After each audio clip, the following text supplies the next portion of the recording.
नमस्कार दोस्तों, स्वागत है आपका आपके अपने कम्युनिटी रेडियो हेलो हल्द्वानी में। आइए अपने जंगल बचाएं श्रृंखला का 5वां एपिसोड लेकर हाजिर है आपकी रेडियो मित्र सुनीता भास्कर। दोस्तों, पिछले 4 एपिसोड्स में हमने कुछ वन अधिकारियों से बात की और कुछ वन विशेषज्ञों से। जंगलों की आग पर, उससे खत्म हो रही जैव विविधता पर बिल्कुल अलग किस्म की जानकारी हमारी गुजारिश पर भेजी है स्नातकोत्तर महाविद्यालय द्वाराहाट में गणित विभाग में असिस्टेंट प्रोफेसर डॉक्टर नरेंद्र सिजवाली जी ने। तो दोस्तों, सिजवाली जी का अकादमिक परिचय तो मैंने दे दिया, लेकिन अगर उनके व्यक्तित्व की बात करें तो वो एक बहुत ही नेकदिल इंसान हैं। प्रोएक्टिव होकर हर किसी की मदद के लिए हमेशा तत्पर रहते हैं। सैकड़ों बच्चों को निःशुल्क पढ़ाते हैं और हर वक्त बस पढ़ाते ही रहते हैं। इसके अलावा तमाम सारे लोगों को काउंसलिंग भी देते हैं कि हमें कैसे इंटरव्यूज देना है और लोगों को बहुत मोटिवेट भी करते हैं। तो उनका स्वागत करते हुए आइए सुनते हैं उनकी बात, उनका नजरिया। नमस्कार साथियों, बहुत दिन हो गए थे आपसे बातचीत नहीं हो पाई थी यूओयू के माध्यम से। तो मुझे लगा कि एक आजकल ज्वलंत समस्या है, वो हर तरह से ज्वलंत है क्योंकि पूरे उत्तराखंड में हमारे जंगलों में आग लगी हुई है।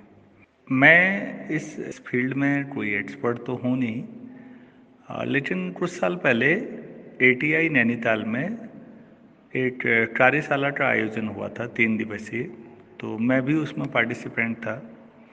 तो जो वनों की आग है वो कितनी बड़ी समस्या है, क्या इसका कोई समाधान हो सकता है, इस पर 3 दिन वहाँ रहा तो थोड़ी समझ बनी।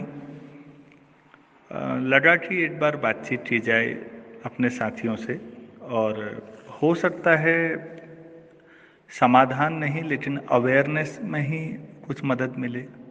देखिए, शैक्षणिक संस्थान कई बार समस्याओं का समाधान नहीं कर सकते, उनकी एक अपनी लिमिटेशन है, लेकिन वो जागरूकता तो फैला सकते हैं। और इसी उद्देश्य से मुझे लगा कि वनों में जो आग लगी हुई है उस पर मैं अपनी बात रखूं, जो थोड़ी सी मेरी समझ है। देखिए, उत्तराखंड में लगभग 53-54 हजार वर्ग किलोमीटर का एरिया है और क्षेत्रफल के हिसाब से हम इजराइल के आसपास हैं। और इसमें साथियों लगभग 65% जंगल से ढका हुआ एरिया है। काफ़ी बड़ी बात है कि हमारे पास इतने जंगल हैं, ये प्लस पॉइंट है। तो फिर माइनस क्या है? माइनस ये है कि लगातार आग लगने की वजह से जंगल, बायोडाइवर्सिटी, पानी के स्रोत और ज़मीन की स्थिरता, ज़मीन का उपजाऊपन, सभी पर क्वेश्चन मार्क लगता है। स्थिरता मतलब लैंडस्लाइड होता आता है, तो वो स्थिरता के खिलाफ हुआ। हिमालयन जोन वैसे ही बहुत ज़्यादा अनस्टेबल है, तो पूरे देश में तो ये मानिए कि 32 लाख वर्ग किलोमीटर का भारत का एरिया है लगभग, और इसमें हमारे पास लगभग 8 लाख वर्ग किलोमीटर में अभी वन है। 30% होना चाहिए कहा जाता है आइडियली, लेकिन हमारे पास काफ़ी कम है उस हिसाब से।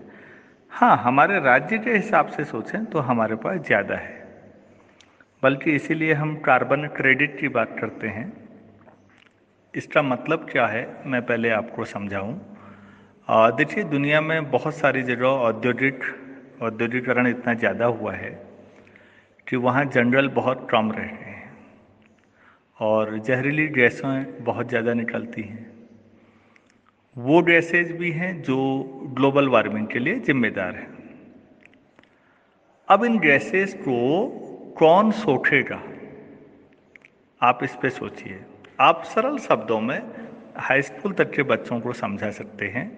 सरल तरीका है ये बात समझाने का कि भाई, पेड़ पौधे CO2 लेते हैं और O2 छोड़ते हैं।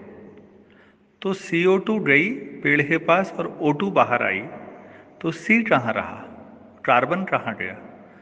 तो बच्चों को बताया जा सकता है वो कार्बन पेड़ के तने में स्टोर हो गया। इसका मतलब जो कार्बन वायुमंडल में है उसे स्टोर करने का ये तरीका है प्रकृति का। मतलब अगर हम ज़्यादा बड़ी संख्या में पौधे लगाएंगे तो वो CO2 लेंगे, O2 छोड़ेंगे और कार्बन आप स्टोर कर सकते हैं। जो आप फॉसिल फ्यूल्स हाइड्रोकार्बन जलाते हैं, लकड़ियाँ भी जलाते हैं, उनमें कार्बन बहुत ज़्यादा होता है और वो कार्बन मुक्त होकर एटमॉस्फेयर में चले जाता है। और पेड़ लगाने से क्या है, वो वापस कार्बन पेड़ों के तने के तौर पर स्टोर हो जाता है। मतलब हमें समझ में आया, हम जितना ज़्यादा पेड़ लगाएंगे हम एटमॉस्फेयर की कार्बन को फिक्स कर सकते हैं। That is called carbon crediting. तो अब उत्तराखंड के पास तो 65% एरिया में जंगल है। तो इस तरह दुनिया के कई देश होंगे, कई राज्य होंगे, कई क्षेत्र होंगे जिनके पास पर्याप्त मात्रा में जंगल होंगे और उन्हें कार्बन क्रेडिट का मतलब है कि भाई उनके पास जंगल हैं तो उनके पास सड़कों की कमी होगी, रास्तों की कमी होगी, तो बाकी जो सो कॉल्ड डेवलप्ड देश हैं वो उनको हेल्प करें। ये एक मॉडल है जो 1992 से, जब ब्राज़ील के रियो डी जेनेरो में सस्टेनेबिलिटी पर पहला जो एक बड़ा सेमिनार हुआ था, उसकी काफ़ी चर्चा रहती है, आपने सुना भी होगा। और हमने तब समझा कि विकास सस्टेनेबल होना चाहिए, ऐसा विकास हो जो सस्टेन करे लॉन्ग टर्म तक। तो इसका मतलब है पेड़ का होना क्यों जरूरी है। एक पक्ष हुआ ये छोटा सा हमारा। अब हम दोबारा इसको बहुत लंबा आर्टिकल तो नहीं बनाएंगे, अभी छोटा सा हम आर्टिकल के तौर पर बात कर रहे हैं, क्योंकि ऑडियो आर्टिकल बहुत लंबा उचित नहीं है। साथियों, हमारे यहाँ आपने गौर किया होगा कि जो ट्री लाइन है उसमें चीड़ के पेड़ों की संख्या बढ़ते जा रही है। 1980 का जो फॉरेस्ट का लॉ है, मैनेजमेंट एक्ट है फॉरेस्ट का, सही बताएं तो उसने भी बहुत बड़ी दिक्कत की है।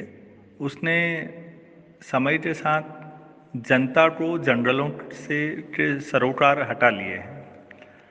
वन विभाग का सरोकार है, हमारा क्यों, हम क्यों करें वाला जो भाव आता है, क्योंकि जो स्थानीय जनता है उसका जल, जंगल, जमीन की बात आती है। तो स्थानीय लोग हमेशा से अपने जंगलों को बचाते भी आ रहे थे और वो पशुपालन और खेती बाड़ी बाकी चीज़ों के लिए जंगलों पर निर्भर भी थे अपनी आजीविका के लिए। समय के साथ जब उनको वंचित किया गया तो अब लोगों को भी कोई सरोकार नहीं रहा। लोगों ने तात्कालिक चीज़ें देखी, लोगों ने गौर किया कि चीड़ की कटान तो हो नहीं रहा, चीड़ बढ़ते जा रहा है। अब चीड़ के साथ परेशानी यह है कि अप्रैल मई में पिरुल जो होता है उसके सूखे हुए पत्ते वो बहुत ज़्यादा मात्रा में गिरते हैं। और अब तो बहुत सारे कारण हैं आग लगने के। कई बार गांव वाले भी लगाते हैं, कई बार ये भी मैंने सुना है कि वन विभाग के लोग ही लगाते हैं ताकि तथाकथित वृक्षारोपण जो रहा है उससे सबूत ही मिट जाए, तो अगले साल कहा जा सकता है कि साहब वो तो पता नहीं चला, अब दोबारा लगाते हैं। अभी कितना सच है मैं नहीं जानता। कई बार ऐसा भी होता है कि बिजली के जो तार हैं वो पेड़ों से होते हुए पहाड़ों में जाते हैं और स्पार्किंग होती है और पेड़ भी सूखे हैं, पत्ते भी सूखे हैं, तो रगड़ने की वजह से आग लगती है। बहुत ज़्यादा टेम्परेचर है, गाड़ियाँ जा रही हैं, किसी पर्यटक ने लापरवाही में कहीं पर आग लगा दिया। और चीड़ के पेड़ों के साथ पिरुल तो है ही, साथ में उसका जो लीसा जिसको हम लोग बोलते हैं वो एक बड़ा सोर्स है इनकम का। एक बड़ी लॉबी है जो लीसे की वजह से चीड़ को बचाए रखना चाहती है, लीसा ठेकेदारी। जो पर्यावरण के हिसाब से देखें तो हमें मिश्रित वनों की ज़रूरत है। ऐसे वन जो चीड़ के पौधे से तो हमारे लोगों को केवल चोरी छिपे अगर आप काटते हैं तो इमारती लकड़ी मिल सकती है या लकड़ी जलाने के लिए मिल सकती है, लेकिन हमारे गाय भैंस उनका कोई फ़ायदा नहीं उठा पाते। इसकी जगह अगर हम बाज, उतीस या बाकी पौधे लगाएं तो चारे की समस्या का भी समाधान होता है। इसके अलावा साथियों, मैंने अपनी कार्यशाला जो ATI में अटेंड की थी तो वहाँ पर एक देखा था कि बीच बीच में एक फायर लाइन हुआ करती थी। जैसे एक पहाड़ है आपके सामने, आप इमेजिन करिए पहाड़ आधा ऊपर को भी जंगल है और आधा नीचे को, बीच में एक जोन ऐसा छोड़ा जाता था जहाँ पौधे नहीं होते थे, वो फायर लाइन होती थी। अगर हम उस जोन में आग लगा दें रेस्ट्रिक्टेड वे में उसी जोन की पिरुल और बाकी चीज़ें जला दें तो ऊपर की आग नीचे नहीं जाएगी, नीचे की आग ऊपर नहीं जाएगी। तो फायर लाइन हुआ करती थी, कभी पुराने जंगल कहीं मिले तो गौर करिएगा, ऐसा रहा होगा। लेकिन अब समय के साथ हमने हर गांव को सड़क से जोड़ने की कोशिश भी की है, अच्छी बात है, लेकिन प्रॉब्लम यह है कि उसमें कोई प्रॉपर प्लानिंग नहीं है। सब लोकलाइजेशन के लेवल पे सोचा गया है, हर गांव के लिए एक रोड कटेगी। इसके बजाय हम बैटलफील्ड व्यवस्था करते हैं कि अगर गांव तक रोड गई है तो उसे आगे कहीं दूसरे गांव, तीसरे गांव, इसके कई फायदे होते। लॉन्ग टर्म में अगर हमारा प्रॉपर हाईवे कहीं अगर ब्लॉक हो गया लैंडस्लाइड या किसी वजह से, तो हमारे पास बैकअप के रास्ते होते हैं कि हम इन गाँवों के रास्ते गाड़ियाँ निकाल लें। लेकिन अधिकतर गाँवों में इस नज़रिए से सोचा ही नहीं गया है। और पेड़ों का कम कटान हो तो इस वजह से जो फायर लाइन है वहाँ से सड़कें बना दी गई हैं। तो अधिकतर फायर लाइनों से गुजरते हुए आपके पास रोड होंगी, सड़कें होंगी। तो अब प्रॉब्लम यह है कि आग अगर एक तरफ लगती है तो उसका इम्पैक्ट दूसरी तरफ भी आने लग गया है जंगल में। मतलब एक बार आग लगे तो उसे रोकना बड़ा मुश्किल है। रोकना मुश्किल होने के और भी फैक्टर हैं। आपने कहा कि वन विभाग इसके लिए जिम्मेदार है, लेकिन वन विभाग को कभी भी इतने कार्मिक, इतने संसाधन मिले ही नहीं। आधे अधूरे मन से किया गया काम है।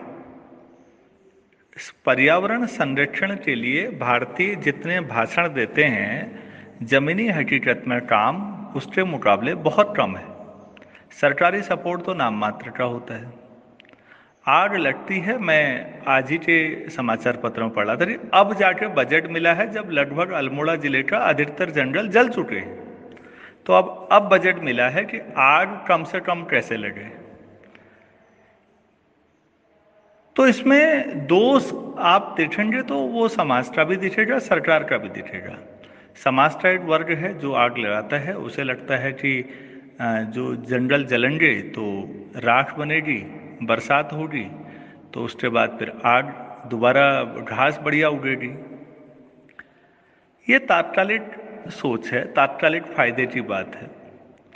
आप ऐसा सोचिए, जब हमारे नाखून बड़े हो जाते हैं ना थोड़ा सा, तो हम बच्चों से कहते हैं कि इन नाखूनों में ना हजारों या लाखों भी छोटे बैक्टीरिया और वायरस फंस जाते हैं और वो आपके भोजन के साथ मुंह में जा सकते हैं, तो नाखून काटिए। तो आप सोचिए कि जरा से नाखून में इतना ज़्यादा बायोडाइवर्सिटी होती है, जो आपका सामने का हरा भरा जंगल है उसमें कितना ज़्यादा बायोडाइवर्सिटी होगी। बायोडाइवर्सिटी का मतलब जो आपको दिख रहा है वही नहीं है ना।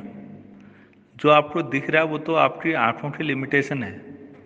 आप माइक्रोस्कोपिक लेवल पे देखेंगे तो बड़ा दुनिया दिखेगी जो एक्चुअल में आपको दिखती ही नहीं है। वो जो छोटे बैक्टीरिया हैं, छोटे जीव जंतु हैं जो आंखों से बड़ी मुश्किल से दिखते हैं, वो हमारी इस मिट्टी को जीवित बनाए रखते हैं।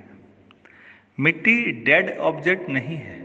खेत में जो मिट्टी होती है या कहीं पर भी, वो डेड ऑब्जेक्ट नहीं है। उसके नीचे भी जीवन पनपता है बहुत बड़ा। उसके साथ जो घास, पेड़ पौधे, फूड चेन डेवलप होती है। आप सब कुछ बर्बाद कर रहे होते हैं उसको जला के। इसके अलावा साथियों, मैंने तो बचपन से देखा है, हम लोग पहाड़ में गाँव में रहते थे, तो हमारे गांव में बांज के पेड़ के पास नौला था एक, और हमने ये भी देखा कि बरसात के टाइम पर ना पानी के कई सारे स्रोत भी नए नए फूट जाते थे। इसका मतलब है कि ग्राउंड वाटर रिचार्जिंग काफ़ी होती थी, और जब एक्सेस हो जाए तो पानी बाहर आ जाता था। एक्सेस कैसे होगा आप समझिएगा। कोई भी पेड़ या पौधा है, उसकी जड़ें ज़मीन में हैं, जब बारिश होती है तो वो जड़ों के सहारे पानी नीचे तक पहुंचता है। उन जड़ों में और जंगलों में झाड़ियाँ जगह जगह, तो पानी रुकता है, और पानी रुकता है तो पर्कुलेट होकर नीचे तक भी जाता है। हम लोग पूरा आग लगा देते हैं ताकि जब बरसात हो तो घास उगे, लेकिन हम ये नहीं देख रहे हैं इस पूरी प्रोसेस में हमने पानी को रोकने के साधन खत्म कर दिए। पानी बाढ़ की तरफ फटाफट बहेगा और नीचे चले जाएगा, तो वो तराई के मैदानों में बाढ़ का कारण बनेगा और पहाड़ों में ग्राउंड वाटर रिचार्जिंग उतनी होगी ही नहीं, क्योंकि पानी रुकेगा कैसे और रुकने के बाद अंदर कैसे जाएगा। आप ये भी तो सोचिए, उसके लिए तो आपको पेड़ पौधे ही चाहिए थे। दूसरा, पेड़ पौधे एक बड़ा कारण ये भी था कि जब बारिश होती है तो पेड़ों के जो पत्ते होते हैं, आपने गौर किया होगा, वो 2-4 मिनट शुरू में बारिश जमीन पे नहीं आने देते।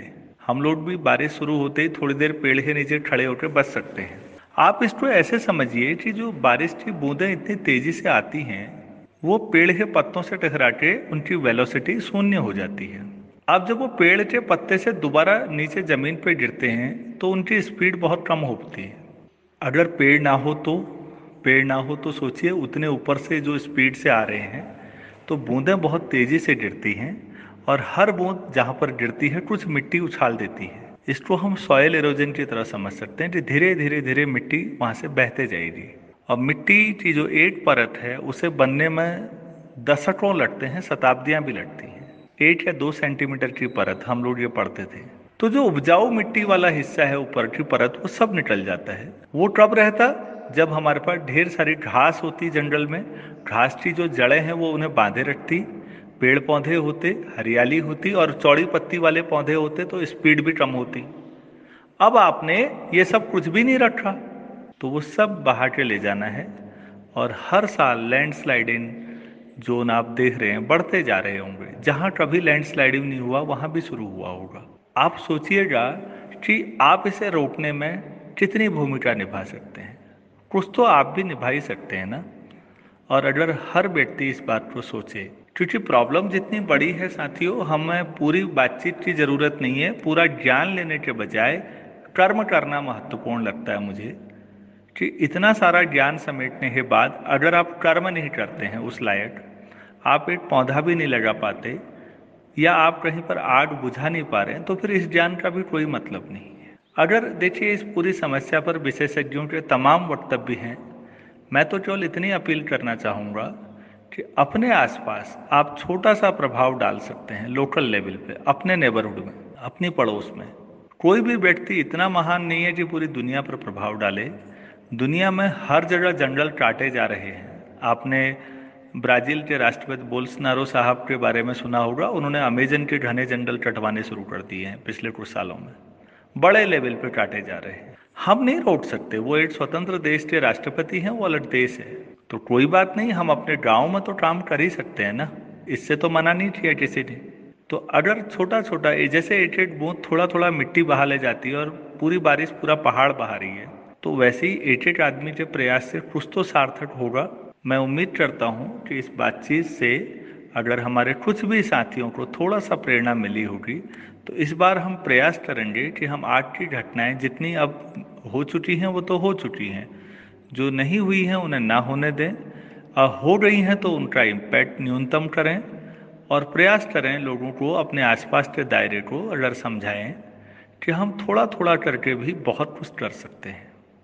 मुझे आम आदमी की ताकत पर हमेशा भरोसा रहा है, उसमें आप भी शामिल हैं, मैं भी शामिल हूँ। उम्मीद करता हूँ कि इस बातचीत से कुछ प्रेरणा मिली होगी। अगले बार फिर बातचीत करेंगे। धन्यवाद आपका। तो दोस्तों, नरेंद्र सिजवाली जी को अभी आपने सुना। ये बिल्कुल डिफरेंट किस्म की बातचीत। आपको कैसी लगी? अपना फीडबैक हमें जरूर दीजिएगा। हम आपको याद दिला दें कि आप सुन रहे हैं उत्तराखंड मुक्त विश्वविद्यालय का community radio hello Haldwani. 91.2 megahertz की फ्रीक्वेंसी पर आप इस रेडियो को सुन रहे हैं।